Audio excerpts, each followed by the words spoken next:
When we talk about Shakespeare, many of the things we discuss are his wonderful plays, his enigmatic characters, his marvelous speeches.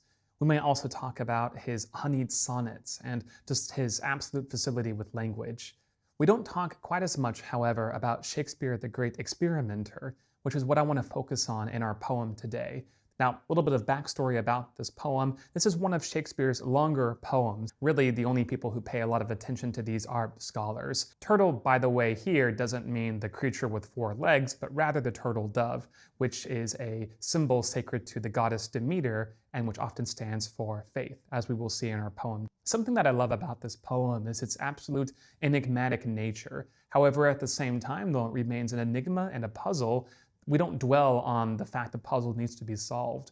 Rather, we relish in its unsolved nature. And that's what Shakespeare does here, dwelling in a paradox without resolving anything, and yet letting that paradox breathe wonder into us. In this way, he's accomplishing something that we have seen in a poet like G.K. Chesterton. So here we go. This is the Phoenix in Turtle. Let the bird of loudest lay on the sole Arabian tree, herald sad and trumpet be, to whose sound chaste wings obey. But thou, shrieking harbinger, foul precurrer of the fiend, augur of the fever's end, to this troop come thou not near. From this session interdict every fowl of tyrant wing, save the eagle, feathered king, keep the obsequy so strict. Let the priest in surplice white that defunctive music can be the death-divining swan, lest the requiem lack his right. And thou, treble-dated crow, that thy sable gender mak'st with the breath thou giv'st and tak'st, mongst our mourners shalt thou go. Here the anthem doth commence. Love and constancy is dead. Phoenix and the turtle fled in a mutual flame from hence. So they loved as love in twain had the essence but in one. Two distincts, division none, number there in love was slain.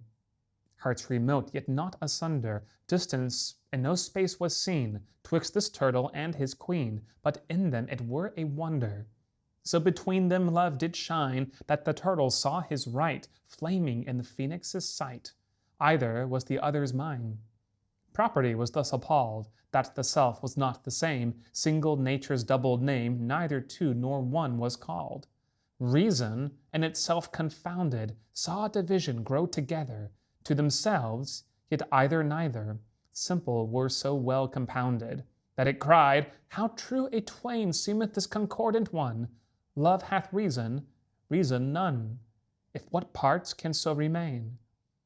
Whereupon it made this threne to the phoenix and the dove, co-supremes and stars of love, as chorus to their tragic scene, the thrennos.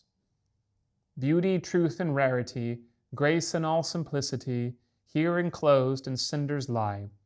Death is now the phoenix nest, and the turtle's loyal breast to eternity doth rest. Leaving no posterity, 'twas not their infirmity, it was married chastity.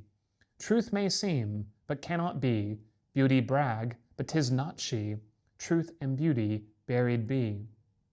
To this urn let those repair that are either true or fair, for these dead birds sigh a prayer.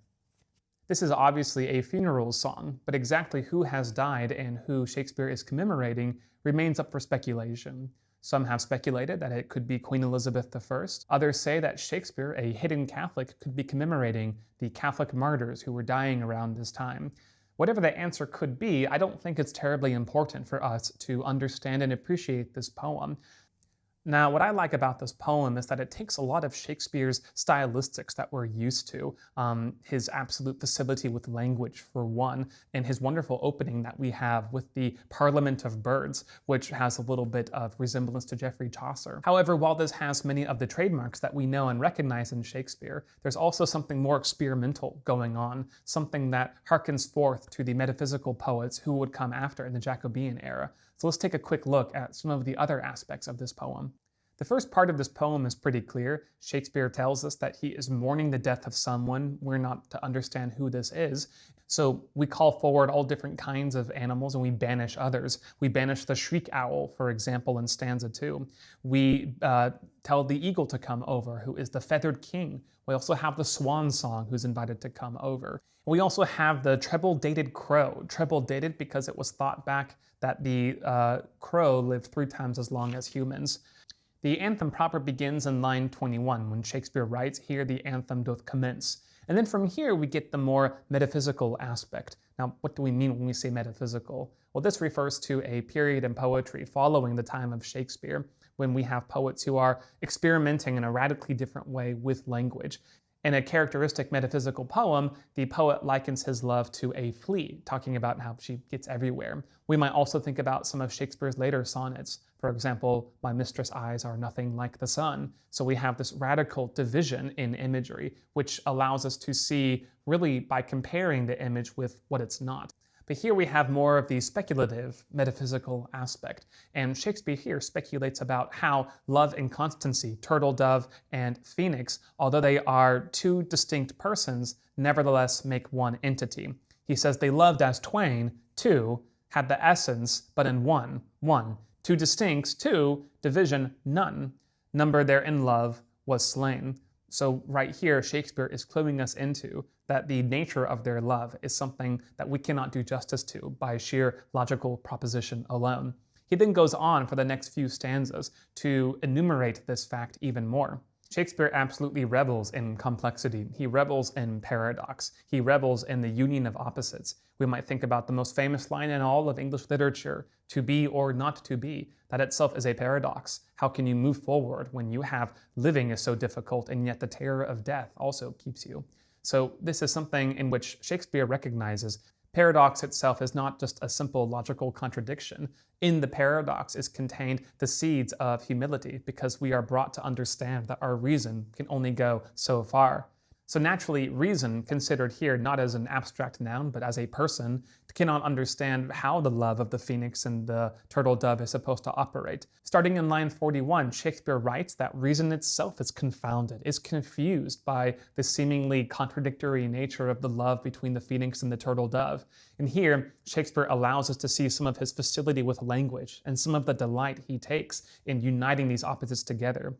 He says, "Saw division grow together, to themselves yet either neither, simple were so well compounded." Notice in this stanza how many opposing words we have: division and together, either and neither, simple and compounded. From there we move to the climactic moment of the poem. The whole poem has been a funeral dirge talking about how this love between phoenix and turtle dove transcends all reasonable limits. Reason naturally cannot understand, so what is to happen? Well, reason at this point throws down his arms and says, "I don't understand. However, it seems to me," and this is what he says in line 47, "Love hath reason, reason none, if what parts can so remain." Right here we have a surrender of reason to the higher law of love. In this beautiful moment, Shakespeare understands that there's only so many things that we can account for. There's only so many things that we can grasp. And ultimately, the power that transcends reason is the power of love itself. Having done all that, Shakespeare moves into the third part of his poem, which is spoken by reason itself. And to illustrate that this is a new speaker, we get a whole new rhyme scheme. We get 3 lines, A, all rhyming together. This is called a thrynos, or again, a celebration of the dead. And what does reason say? He says that beauty, truth, and rarity here enclosed in cinders lie. So all 3 together have been immolated in the fires of the phoenix love.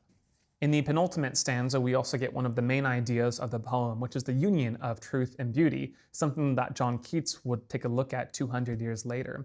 What's interesting is that there doesn't seem to be an ontological difference between these two. At least for the Elizabethans, it didn't seem to exist as 2 separate abstract nouns as it does for us. Truth contains something of beauty, and beauty contains something of truth. They're not simply spread apart. I think we can understand this if we take a look at some of the pleasure that we get from solving things like algebraic equations. There is a beauty that these sorts of logical connections have for us. We see the world ordered before our eyes. We see chaos turning into order. We see abstraction and confusion turning into understanding. And yet, Shakespeare reminds us that this understanding is not all that there is, that while truth and beauty are wedded together, there is a third, which is love. So for the final stanza, Shakespeare reminds us to keep our eyes on this idea of love, this love that, immolated in its own cinders, is nevertheless, like the phoenix, destined to rise again, because nothing can keep love down for long. So in the last stanza he writes, "To this urn let those repair that are either true or fair, for these dead birds sigh a prayer."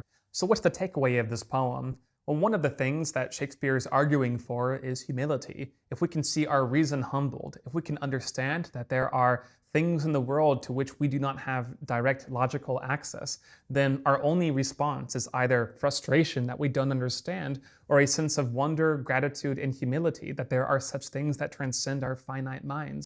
For my money, I just enjoy seeing such a different side of Shakespeare. It's a little bit as though, let's say, someone found this wildly strange, speculative science fiction novel penned by J.R.R. Tolkien. It would reveal a whole different side to his oeuvre as a writer. And so this poem helps me to understand just the greater and greater depths that I always see when I turn back to Shakespeare. Hi guys, thank you so much for watching that. If you enjoyed that, go ahead and consider subscribing to my channel or also following me on Substack.